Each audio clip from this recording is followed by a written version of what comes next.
that's Nick, and we're with Envy Board Gaming. And today we're going to take a look at Bruxelles 1893. This is a 2 to 5 player game by Etienne Esperman, and it is published by Pearl Games. Nick is going to give a brief overview of how you play, and then we're going to give our review. All right, welcome to the table. I'm going to teach you a little bit of how to play this game. So in this game, we're playing in 5 rounds, and you can know that because these right here, there are 5 of them. One person's going to be able to earn one of these. It's going to be the first person that passes. It's going to take one of these and it's going to get a countdown to 5 rounds. So we're set up here for a 2-player game. The only difference between a 2-player game and any other player count is that we have these neutral workers that we can kind of clog up the board with. We only get one of them each. So neutral color that isn't in play, and then we can clog up this Art Nouveau board. So to play this game, the first thing we're going to do is we're going to check out this stock card right here. The first one's going to flip up. I've already done that. And it has some information on it. It shows how much the market is paying this year. So that's 5 coins. And it also shows where this is going to be placed this year. The first player is going to decide where to place this based on the numbers shown here and the player count. 2-player game, we're going to go ahead and do 3-3 or 2-2. So I'm going to look at this board, 3-3 or 2-2. So I can say that we are going to play 3-3. It takes the larger portion, so I couldn't do this or this. I have to do the largest portion. So 3-3. This is the largest portion that plays. So any of these 9 spots are available with this market. So I'll put these back. Now we're going to do what the bulk of this game is, the action phase. You can assign, in this range, you can assign your people here, and you have to assign them with a coin if you use the Art Nouveau board. So we have various actions you can see out here. You can get help from these folks right here on this purple spot with the top hat, and you can see that on the card to make it easy. You can get 2 noble materials. So we got blue, we got brown, we got black. You can get any 2, any combination. You cannot get the white ones. Those are like wild Joker type things. Let's see what we got here. We can sell a painting, but first we probably want to get a painting right there, that pink one. You can assign your person there. So again, when you're assigning it, you're putting any amount of money. First player gets $5. They could spend all 5. They can spend just 1. The whole point of putting money down is not actually an auction because the other player cannot come there and outbid me, but whoever has the most in these columns is going to get this card right here, this card at the bottom. So they help you move up tracks. They let you get an additional worker because we still have 2 in the courthouse over here that we start the game with. So that's the only way to get them back is getting this icon right here. We can move up these different tracks over here and here. So we're going to do that. We can pass at any time. We start with 5 workers. We can play here. We can, let's see, what else? We can build. That's a big part of the game. I'm actually going to show you this board as opposed to this so you can get a little closer view. So you notice on this green one, I have 6 tiles down here. That would be filled up right here. So let's just hypothetically put those there.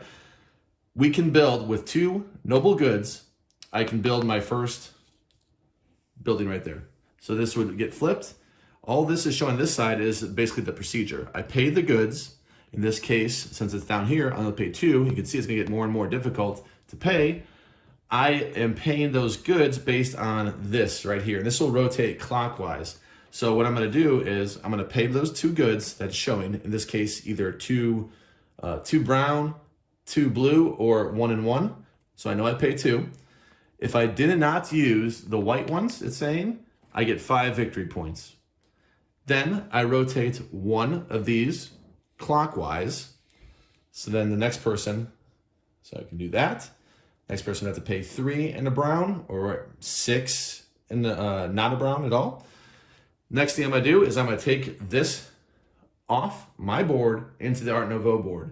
And it's going to give me bonuses whenever the other players decide to assign one of their people to it. So if I wanted to block that, I could. It'll be there for the duration of the game. Anyone that assigns their worker other than me, I get a bonus action. That's in the rule book. There's little different actions you can do. All right, so I'll mention here, when we do acquire these folks down here, we can either take the main action and discard them, or keep them and activate them on a spot over here. And when we activate them, we can activate as many as we can based on where we are on this track. At the start of the game, we're at 1, so we can only activate 1 person. The spot we go to is this top right spot. It just shows the icon of activating these people with the top hat. So I can activate that and move up that track over here. There we go. Or I can just discard them. So the one bad thing about keeping them also is you have to pay their salary right there at the end of the game. So you're going to lose 3 coins if you keep them, if you still have them at the end of the game. There is a cost associated with these guys too, and they're gonna slide their way to the right to make them cheaper as the game goes on. And the one at the right will also be discarded if no one takes him. We also have, let's see, is there any actions that I haven't talked about? Let's see, this is selling the painting. So if you have your paintings that you got here, you can sell it. When you sell it, you move up, down, left, right, whatever you want to do, just not diagonal. 1 spot, whichever color painting you want to influence. So let's take a look. It just shows these basic colors here. So that would tell you what you want to influence. If you move, let's say you have a pink one and you want more victory points. So you're going to move to the right because the victory points right here, that will give you 4 victory points. If I left it there, it would be 2. Or I could move, if I wanted coins, I would move it up instead and give me more coins and less VP, so forth. So it starts in the middle. Then you get to sell it and put it on display. That now signifies that no one can sell a pink work of art because there's already a pink work of art on display. So until somebody covers that pink work of art right there, no one can sell one. So if I had another pink, let's say, and I wanted to sell, let's say I had another pink and another green. And I want to sell my pink eventually. So I'm actually going to sell my green in order to cover that up so I can also sell my pink at a different point. So you just go to these spots that show that symbol where I can, a question mark for a coin and the painting. So there's various actions you can do over in this board. And there's 4 actions you can do up here. This one I already explained about activating. This one is if all the spots were taken that you really wanted, or one of the spots was taken, you can always come here and to do that action. You can go there, and I can go there, and I can go there. It doesn't matter. I'm not blocking that action. You can come too. But I can only go back there if I assign a second work, like 2 workers at once. So then I would have 3 workers locked up in a single spot. But this cannot be blocked. This is where you go to get that stock market that I mentioned, that coins. So in this stage, it was 5. And here's where you get those joker builds.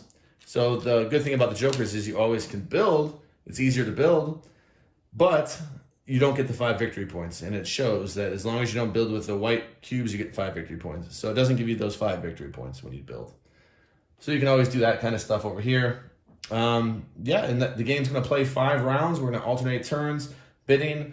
We're going to resolve these cards. We're also going to look at majority. Let's say that's where these shields are. So that was this track. I didn't explain. That's the only thing I didn't explain, I think, was just this track right here.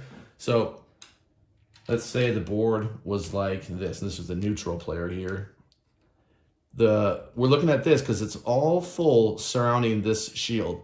So we're going to see who has a majority. In this case, green has a majority. So they're going to get the amount of victory points as they've moved up on this chart, which is also the same shield that we see here. This board also is variable. So these little tiles here are going to be, it's going to be different every game. They have double sides as well. And there you go. That gives you an idea what you're doing. You're assigning workers, and there you go, worker placement. We'll tell you our thoughts. All right, welcome back for the review portion of the video. We're reviewing Bruxelles 1893. For this one, it's a dry Euro. It's a worker placement. Those are things I like. So that is an 8.2. And the reason it doesn't score higher is maybe a little too dry. And I'll be honest with you, I can see this, if we come back to this game, I can see this actually dropping over time. I don't know how much replayability there is. Because we've played it several times before, just came back to it recently, and I thought to myself, there isn't as much to it as I remembered. I remembered it being a little heavier, a little more meat. So I don't know if this will hold up as long. So 8.2 means, yes, I liked my plays of it. I did. But if I look at it critically, it's not going to reach a 9 or anything. I don't think it has much room to grow. I don't think there's an expansion out there. I know there's a different variation of it, a lighter version of this, but I don't think it needs to be any lighter. Something I'm interested in that. I like worker placement, so it's going to be a plus right there. So we're going to give it that. There are things I like about the game. I like the decision of when you build something where you're going to place it, and you get decent bonuses when your opponent goes there. I like that. That's pretty cool. I like the tracks. The tracks are interesting. I particularly like I don't really use this tactic, but I like having the option of getting a bunch of people and be able to trigger all of them off at the same time if I'm high up on a track. That could be really powerful. And then they replenish the next round. I could go that route. That's cool. I never do.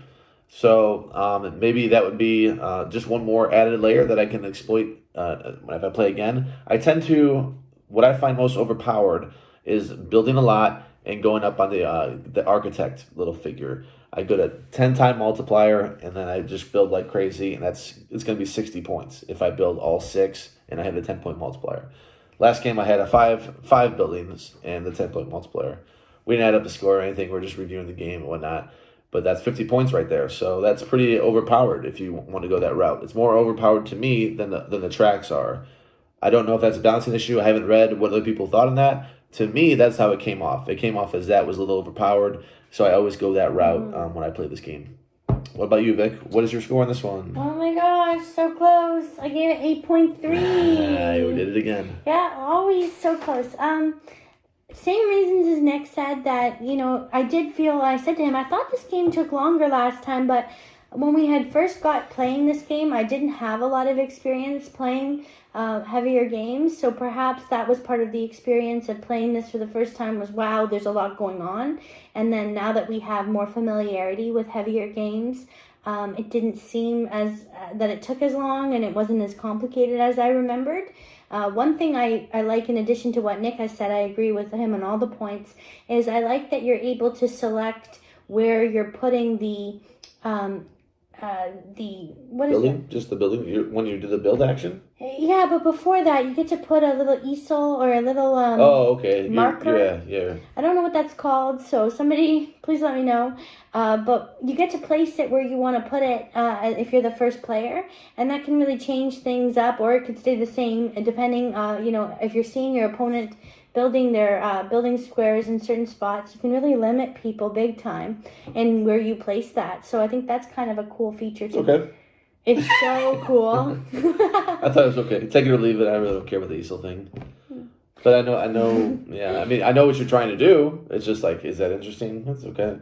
It's pretty interesting. Another caveat here: we've only played it 2 players, so it might change up in 4 players. I meant to mention that right away. We've played this game several times, all at 2. So it's a 2-player review strictly. Yeah, and the idea of going to jail, I mean, it is good if you end up putting one out and then you see your opponent put them out, then you're both losing them, so you just kind of throw them all out there because you're only going to lose one person.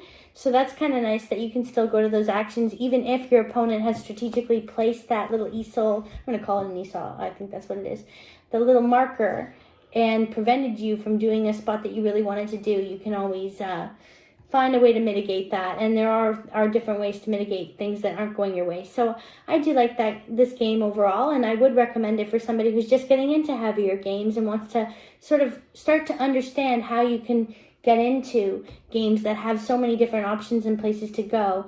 It'll help be a good segue, I think, to more complicated games, because now that I look back at it, it's not as complicated as I remembered it. Get it on sale, because there are better ones to do. Get it on sale. Don't pay straight up for this one. It's good, but you can do better.